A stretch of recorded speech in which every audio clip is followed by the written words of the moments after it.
It's autumn, and that means it is soup time. I'm making lentil soup, obviously, because that's what the title of the video said. And yeah, you use lentils in that. So I'm starting with some dried lentils and a carrot and an onion. I'm not using the whole onion here. And I've got a little oil. This is the vegan version of the soup. You could use bacon or sausage if you were making an omnivore version. A little salt for seasoning and a little cider vinegar for seasoning. So this is part of a extreme budget series of videos that I'm making. Ordinarily, you would use canned tomatoes in a lentil soup, and it's delicious with canned tomatoes. If you can afford canned tomatoes, do that. But cider vinegar will provide a very similar flavor profile for a lot less money. We're going to use like a teaspoon of cider vinegar. This is some homemade broth. You can use water if you don't have broth. And this is celery. Again, this is more for flavor than anything else, and I happen to have it, and it's going to go bad soon, so I'm adding it. And pepper. And garlic. Also some fresh herbs that I grow outdoors. So yeah, I have these things, so I'm going to use them, but they're not necessary for sure. But you can, of course, add whatever you have. I've removed the top from the onion and the outer skin, and I've removed that also from the carrot and the celery, but I have not thrown them away.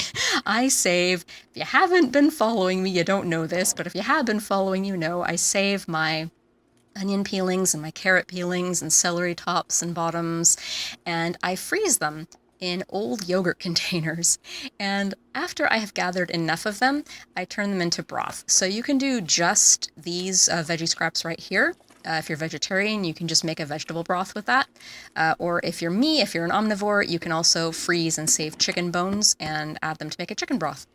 So the onion, I'm not going to use the whole thing. This is only 2 servings of soup, by the way. The recipe in the video description is for 4 servings. And so I'm using 1/4 of the onion, and the 3/4 of the onion that I'm not using, I'm just putting in an old produce bag and saving them in the fridge for later. Don't throw it away. Save it and use it for something else. I'm chopping the onion, the 1/4 of the onion, and I am going to chop the carrot. It's a tiny carrot. And do the same thing with the rib of celery. This is actually called a French mirepoix, and it is the base of many sauces and soups. Again, that's why I'm adding the celery, just because I have it and it would go bad otherwise, but you don't have to add the celery. It's not really necessary, it just adds a lot of good flavor if you do have it. I've got a little bit of oil in the pot, about a teaspoon or so, and I'm adding all of my veggies, and I need to sweat them before I start building the soup. And so the heat's on like medium-low. And I'm going to add a little bit of salt to facilitate the sweating. Sweating is basically just water getting out of these vegetables and these vegetables breaking down and cooking a little bit. And you want to sweat the veggies for about 5 minutes until the onions get translucent. So you might have heard this in recipes before, like, till the onions are translucent. This is what translucent is. Like when you can see through the onions, like you can see the spoon against those onions, you can see brown through it. So that's what it means when recipes say translucent. At this point, if you have garlic, put it in now. Don't put it in at the beginning, otherwise it'll burn. And I've added my herbs as well. You can use dry herbs too, of course. I just happen to have a bunch of fresh herbs and I didn't want them to go bad. A cup of lentils. Again, this is for 2 servings only.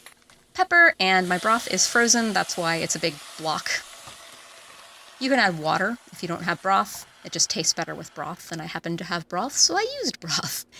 Put it to low, you want it barely simmering, and I cover it.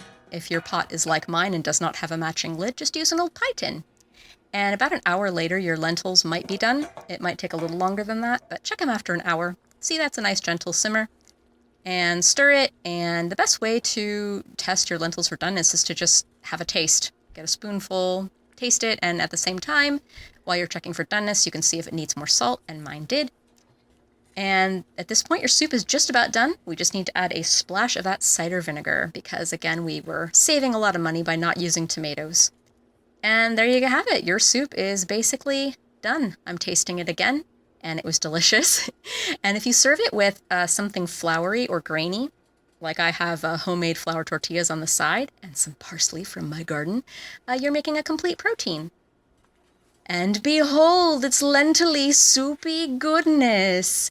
This was really good, and I hope you give it a try, especially in the fall.